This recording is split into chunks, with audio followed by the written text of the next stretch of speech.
नमस्कार शेतकरी मित्रांनो, आज दिनांक 3/7/2025 रोजी आपण चिंचोली या गावात आहोत। व्हिडिओ देण्याचं कारण असं आहे की चांदवड तालुका नाशिक या तालुक्यामध्ये शिमलाची लागवड बऱ्यापैकी आहे आणि मागील 5 ते 6 दिवसापासून आम्ही या परिसरामध्ये कॅम्पेन करत आहोत। तर बऱ्याचशा शेतकऱ्यांचे प्रॉब्लेम असे आहेत की इथे ओपनच्या शिमलामध्ये सेटिंगच होत नाही आहे। सेटिंग का होत नाही आहे आणि पाहिजे अशी व्हिजिटेटिव्ह ग्रोथ नाही आहे शिमलामध्ये।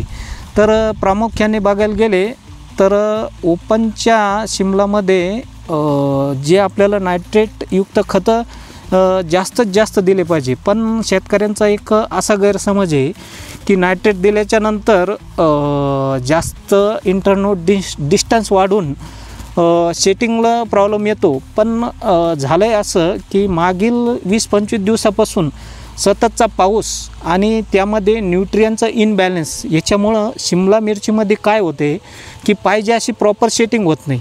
आणि ओपनची शिमला हे असं क्रॉप आहे की ओपन आणि सेडनेटमधली शिमला याचं दोन्हीचं कंपॅरिझन हे कधीच तुम्ही करू शकत नाही।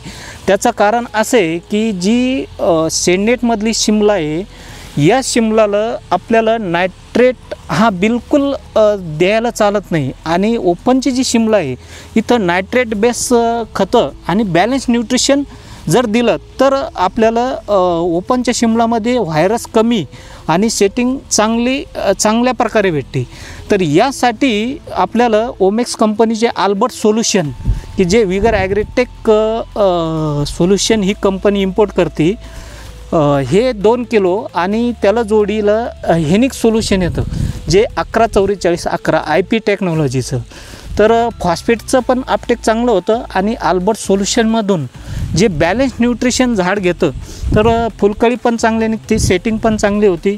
आणि सततच्या पावसात सेटिंगसाठी स्प्रेमधून DP98 250 ml आणि कॅलमॅक्स गोल्ड 500 ml यामध्ये तुम्ही एखादं फंगीसाईड जसं की टाटाचं ताकद असेल किंवा बायोस्टरचं रोको असेल हे असं कॉम्बिनेशन दिल्याच्या नंतर तुम्हाला पाहिजे अशी परफेक्ट सेटिंग आणि प्लॉट पण हेल्दी राहील आणि सेटिंग पण चांगली होईल।